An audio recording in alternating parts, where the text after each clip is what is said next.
On va se chauffer un peu, hein. C'est parti, on se chauffe. Et le marché se chauffe avant le rendez-vous du 31 janvier, c'est mercredi, jour de la Fed. Alors il s'est chauffé avec le PIB américain, la Banque Centrale Européenne, un indice d'inflation aux États-Unis, mais aussi une salve de publications de résultats, qui d'ailleurs ont impacté de manière violente certains indices. Et nous allons parler de douille, d'un trade actuellement perdant que j'ai en portefeuille. Et oui, j'ai oublié bonjour. Déjà, on va commencer par bonjour. Abonne-toi, mets un pouce vers le haut pour soutenir ce débrief hebdo et envoyez du pouce vers le haut pour le sport. Merci. Allez, c'est parti.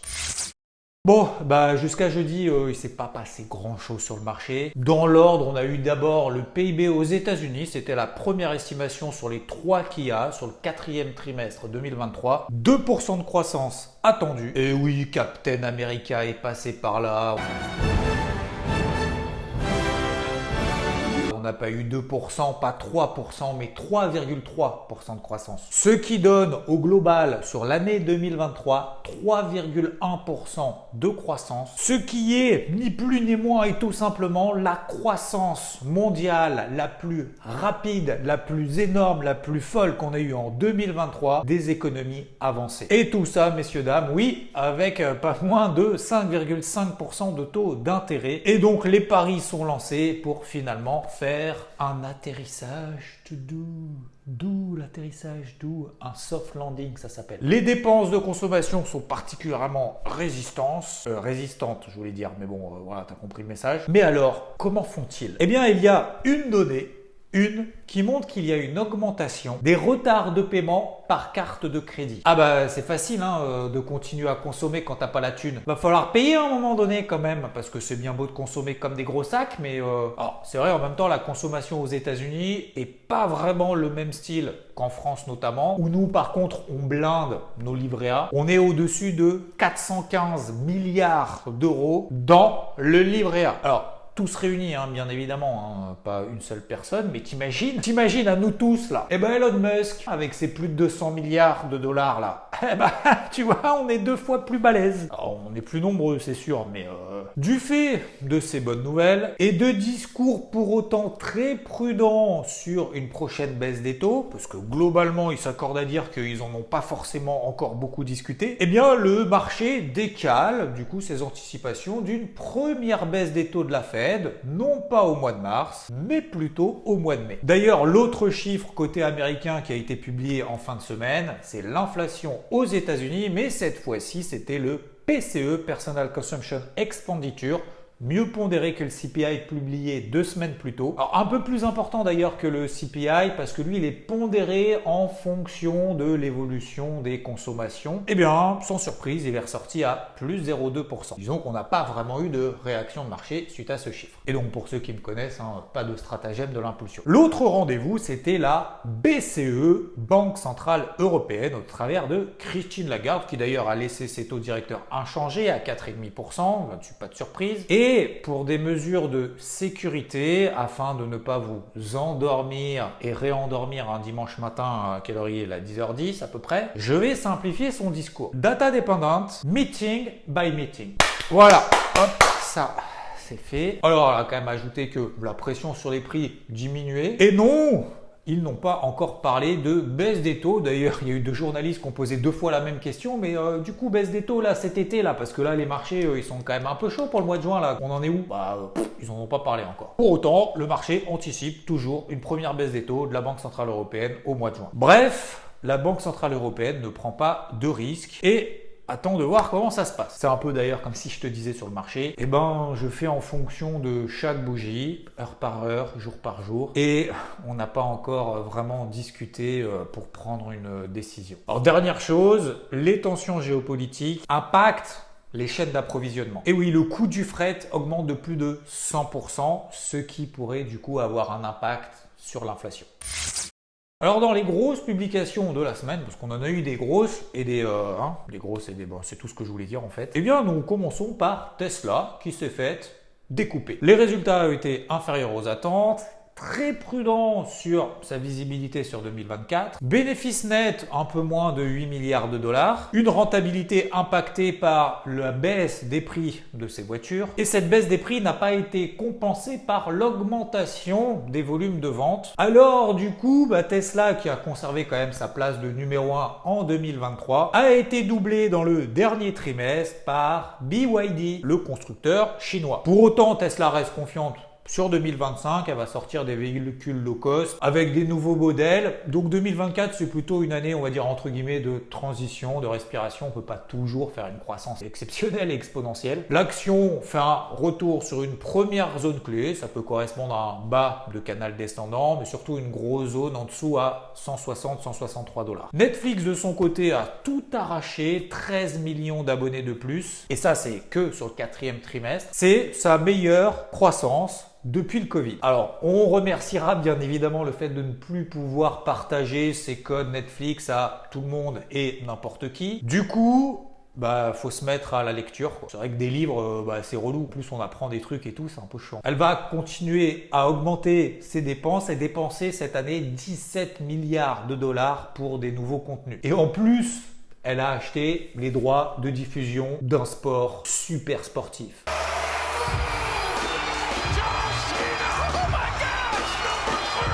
Comme ça va contribuer à nous détendre. Nous avons eu également la publication de la plus grosse pondération de l'indice allemand DAX, SAP. Et SAP, comme jamais, annonce une restructuration de 2 milliards d'euros pour renforcer ses activités liées à la hype du moment, c'est quoi? Intelligence Artificial. Alors du coup, elle va se poser quand même accessoirement la question sur 8000 postes. L'action continue sa tendance haussière. Nous avons également Amer Sport qui détient notamment les marques que tu connais probablement si tu fais un peu de ski, Salomon, et pas que du ski d'ailleurs. C'est dommage que je sois pas sponsorisé par Salomon parce que sinon je t'aurais montré du matos intéressant pour tout ce qui est course à pied et tout. Voilà. Si Salomon, tu veux m'envoyer de la thune, moi je veux bien faire un truc sur eux. Et du coup, je viens de faire la promo là, non, en parlant pendant 30 secondes maintenant. Détenteur également de la marque Atomic. Objectif levé 1,8 milliard de dollars en vendant 100 millions de ses actions entre 16 et 18 dollars. Ce qui s'appelle ni plus ni moins une IPO. Une future introduction en bourse. Amer Sport a été fondée en 1950 et elle sera prochainement cotée à la bourse de New York avec le code mnémonique AS, avec un seul S. What did you expect? Microsoft, ça y est, pèse 3000 milliards de dollars. Voilà, c'est tout ce que je voulais dire. Avec une courbe en exponentielle. Et puis, la publication qui m'emmerde un peu, je te le cache pas, et tu comprendras un peu plus tard pourquoi, c'est LVMH qui fait une année record, croissance de 10%, presque 24 milliards d'euros de ventes sur le trimestre, bénéfice net sur 2023, plus de 15 milliards d'euros, en hausse de 8%, et du coup, elle en profite pour annoncer une augmentation de son dividende, qui sera non plus de 12 euros, mais 13 euros. Alors LVMH n'était pas vraiment au top de sa forme ces derniers mois, elle perdait 30%. Et du fait de cette publication, elle colle tout de même une tige de plus de 10% sur une seule séance, après la publication de ses résultats. Alors, pourquoi, pour utiliser cette fois-ci un langage non vulgaire, cela ne fait pas mes affaires? Parce que LVMH est la plus grosse pondération du CAC 40. Et que...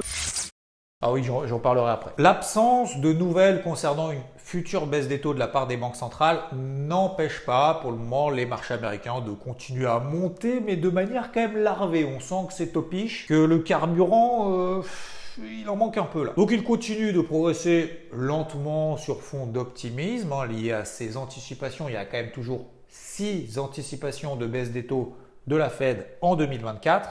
Enfin, quand je dis 6 anticipations, c'est plutôt 6 baisses des taux, 6 fois 25 points de base. Donc the question is, est-ce qu'on aura vraiment toutes ces baisses des taux? En attendant, si on regarde le taux à 10 ans aux États-Unis, il bouge pas depuis 2 semaines. C'est la même chose sur le dollar américain face à un panier de devises. Donc ni contraction, ni détente. Ce qui entraîne au passage un gold, donc l'or qui ne bouge plus, coincé entre la hausse et record historique et en bas à plus court terme, sa moyenne mobile à 50 jours qu'on voit ici en rouge. Donc je vous disais dimanche dernier, conservez ma casquette bleue, travaillant plutôt les indices les plus faibles à la vente, sur rebond, sous des zones de résistance, parce que pour le moment, on est toujours sous des zones de résistance en Europe. Je le disais, donc les indices américains, ouais, voilà, s'ils plafonnent, pour le moment, on n'a pas vraiment de signal baissier, même sur des unités de temps courtes. Donc je rappelle, pour ça, pour essayer de se mettre des points de repère, on peut utiliser ce qu'on appelle des polarités. Et progressivement, on les relève, en même temps que le marché continue à essayer de monter un peu. Et puis dès qu'on repasse en dessous, là, on aura des premières alertes de dégradation, et là, voilà, on pourra faire des trucs un petit peu plus poussés. Salut tout le monde, salut Xav, j'espère que vous passez un excellent week-end. Allez, ce matin, un petit point sur les principaux indices. J'attirerai votre attention ce matin, notamment sur, là, on en revient toujours au même, sur la psychologie des foules. Oui, il faut être un peu contrariant parfois.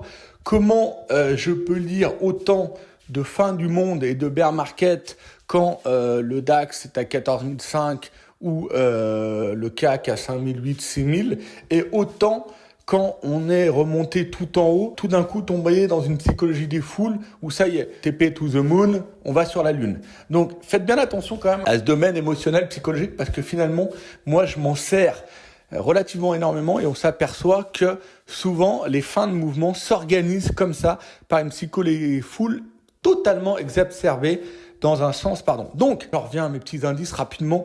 Pour ma part, c'est désormais full casquette rouge. Alors, je suis passé d'une verte à une bleue. Pas longtemps sur la bleue. Là, je passe sur la rouge, mais avec parcimonie. Je vous l'avais dit. Pour ma part, je fais ce que je dis. Et même si je me trompe, je m'en fiche. Le but, c'est toujours d'être constructif, bienveillant et d'aller dans le sens dont je vous parle. Alors, oui, en intraday, par exemple en intraday en live, que ce soit notamment sur le DAX, j'ai continué à acheter les replis courants de la semaine, en intra, d'accord ? Mais il me semble légitime et beaucoup plus constructif ici de parler plutôt d'une vision un peu plus globale, un peu plus swing de ce qu'on va faire et de ce qu'il est possible de faire. Alors, je vous l'avais dit, sur le DAX, à partir de 16 900, 16 800, 17 000, on a le haut du porte-voix qui arrive, d'accord ? Donc là, il est un peu plus haut désormais. Ce matin, il est à 17 130, le porte-voix. Vous vous rappelez, le porte-voix qui m'a porté sur le DAX pendant pratiquement un an, à chaque coup, point bas, point haut, point bas, point haut. Donc là, on y arrive. Et sur le SP500, je vous l'avais dit, j'ai commencé à le faire toute la semaine. À partir de 950, 4900 points, j'allais plutôt commencer à travailler à la vente.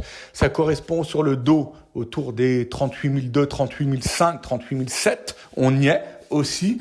Et sur le Nasdaq, on y est également. Donc, maintenant que ces zones, pour ma part, de reverse swing vendeuse sont arrivées, je suis pas bête, je suis légitime, je suis pas débile, je vois bien que toutes les tendances restent haussières, je vois bien que toutes les bougies sont à la hausse, donc je vais commencer à me mettre en face de ces forts mouvements haussiers avec parcimonie, comme vous le répète souvent Xavier. Et donc pour l'instant, je vous le dis, je vais m'exposer à hauteur de 20, 30, 40% à la vente, notamment sur les indices, en choisissant. Il faut pas multiplier les lignes, il faut pas multiplier les indices. Et le plus important actuellement, c'est vraiment de gérer votre taille de position, votre money management et surtout l'exposition globale de votre portefeuille par rapport à l'ensemble du capital ou dont vous disposez. Donc, pour ma part, ça sera à hauteur de 30% actuellement, plutôt sur le DAX, plus Dow Jones ou SP500. J'enfile, pour ma part, une casquette rouge sur les niveaux que j'attends depuis ces niveaux-là, notamment sur les US. Ça fait bientôt 4-5 mois que je les attends. Autant sur le Dow Jones, 32-33 000, j'étais acheteur fort. Autant sur 38-39, je vais commencer à être vendeur. Pour l'instant, avec parcimonie, parce que je n'ai pas de signal de retournement, notamment ni en données 4 heures, ni en données journaliers. Mais il faut bien comprendre que désormais, au moindre signal 4 heures ou journalier de reverse face à cette psychologie des foules qui est passée totalement désormais acheteuse, je vais certainement accentuer mes ventes. Voilà. J'estime, je vous l'avais dit, j'ai pas changé d'avis, qu'en 2024, on va évoluer dans des ranges mensuelles assez larges, assez brusques, avec des retournements de tendance assez important et assez, on va dire, régulier. Là, j'arrive sur ces hauts de range mensuels que je dépasse un peu sur le DAX, sur les US, avec une psychologie des foules qui passe totalement acheteuse de partout. Et ben pour ma part, j'enfile ma casquette rouge face à cette tendance avec parcimonie et en attendant, bien évidemment, des signaux de confirmation pour y aller un peu plus fort. Voilà. je vous aurais dit ce que je fais. Je vais l'appliquer de la même manière sur IVT. Je vous la partage ici. À vous de vous en servir au mieux, mais surtout, gérer le plus important, votre exposition et votre taille de position pour pas être en difficulté. Je vous l'ai dit, le DAX peut aller à 17 200, 17 400. Le DO peut s'approcher des 39 000. Le SP500 peut s'approcher des 4 950, 5 000. Donc, il faut avoir ça en tête pour gérer au mieux ce reverse swing vendeur pour ma part. Voilà, je vous souhaite à toutes et à tous un excellent dimanche. Je vous envoie plein de motifs, je vous embrasse bien fort. Merci Xav, ciao ciao. Donc je disais, vente sur rebond les indices européens. Le DAX par exemple, Rodolphe en parlait dans ses précédents débriefs hebdo ici, quand il fait le plaisir d'être avec moi, c'est-à-dire quasiment tout le temps, autour des 17 000 points. Zone de résistance qui d'ailleurs avait déjà été travaillée par le marché par le passé et systématiquement on échoue à la franchir. On peut regarder aussi ailleurs, l'IBEX, indice espagnol, Belvin, indice belge, et puis le CAC 40 qui toute la semaine a échoué à passer sa moyenne mobile à 20 jours qui est baissière. Donc on voit que la tendance elle n'est pas haussière, elle n'est pas neutre, elle est baissière. En plus de ça, on avait eu 2 jours des open en extrême, des open égal plus haut, c'est-à-dire on gappe à la hausse et toute la journée le marché vend qui montre quand même une petite pression baissière. Donc vu qu'il y a ça, je prends une première position à la vente sur le CAC. J'ai failli m'étouffer en le disant. Avant la publication donc de LVMH. Et là, je vais faire une petite parenthèse. Voilà, si tu peux me trouver un petit jingle parenthèse.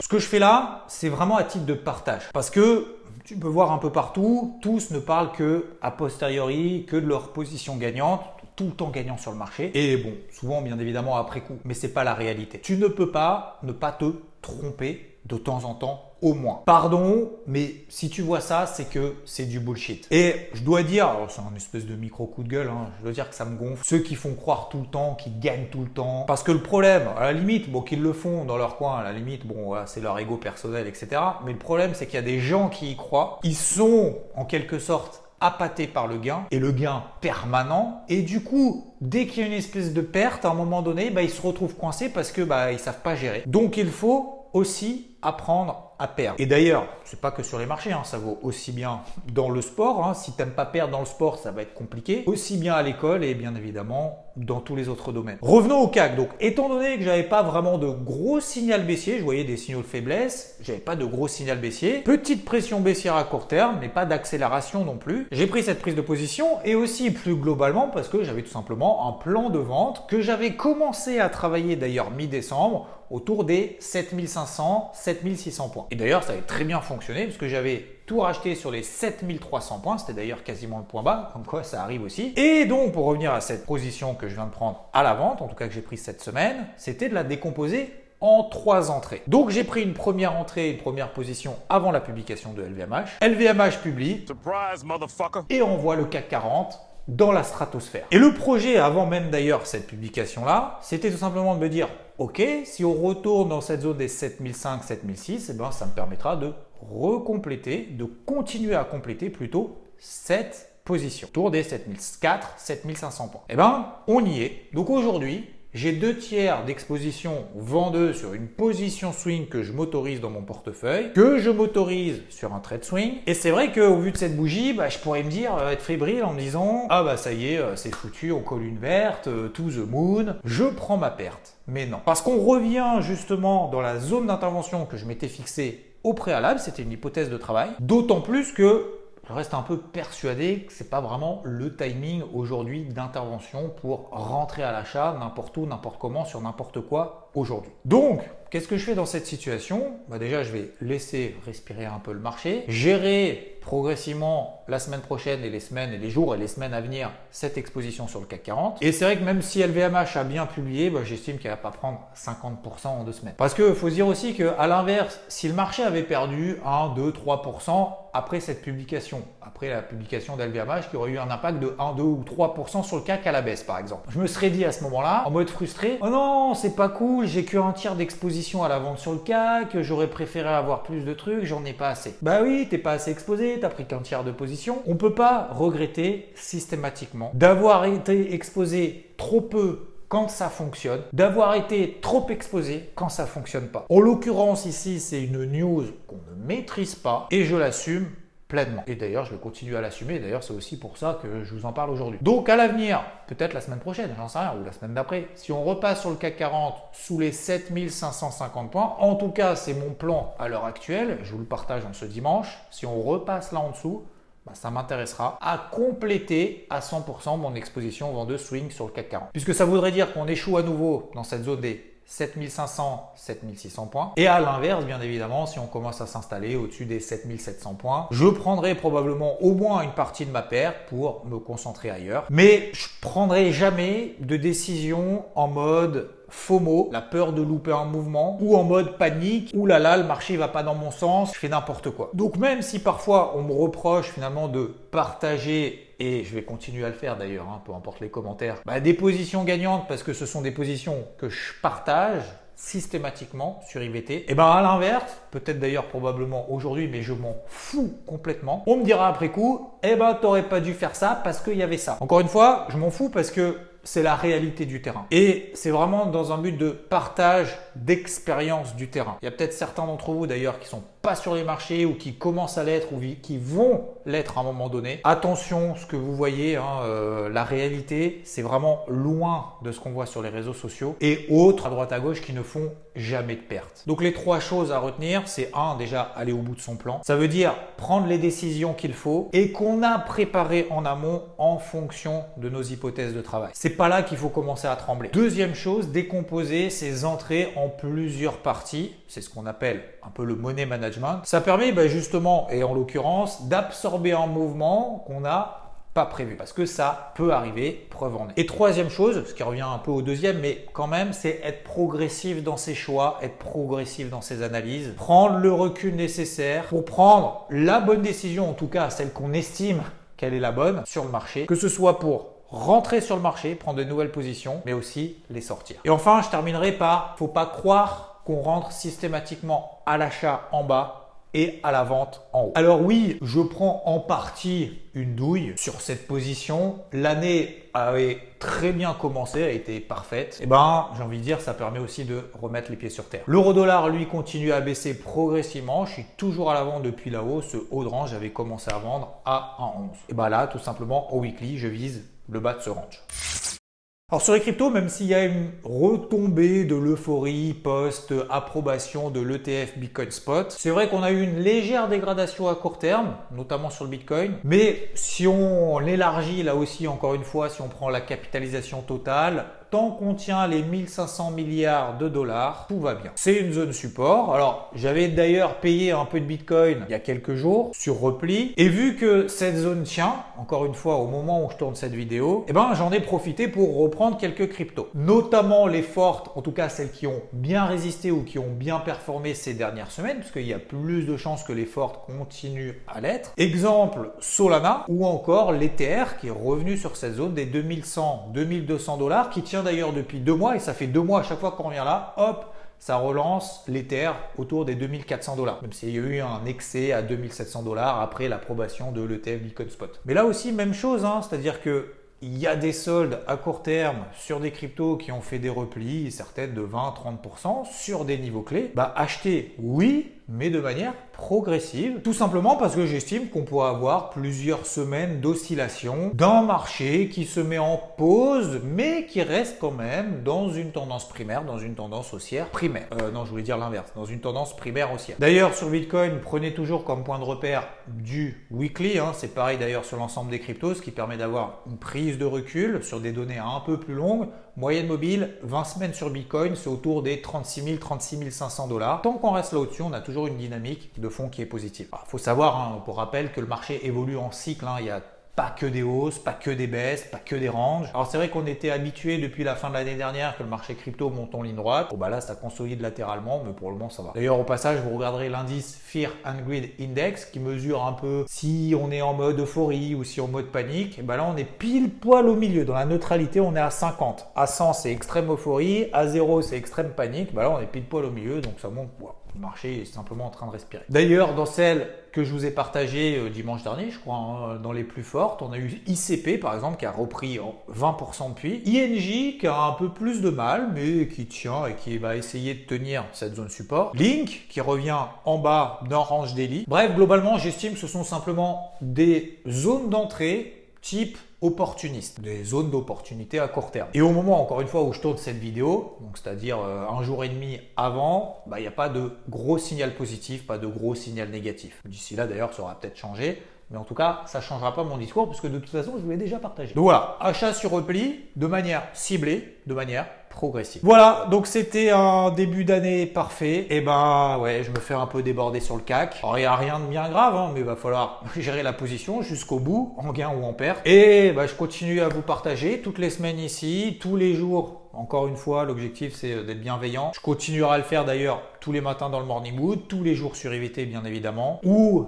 c'est plus précis, c'est du temps réel, et avec l'ensemble de l'équipe et notamment mon pote Rodolphe que je félicite d'ailleurs pour cette semaine parce qu'il s'est vraiment battu sur les marchés tous les jours et sur plusieurs indices. Semaine prochaine, encore beaucoup de publications de résultats et surtout la Fed le 31 juillet, la première réunion de l'année. Grosse attente des marchés mercredi soir et d'ailleurs on sera peut-être en live sur Twitch ensemble pour écouter le discours, voir les réactions de marché. N'hésite pas à nous rejoindre.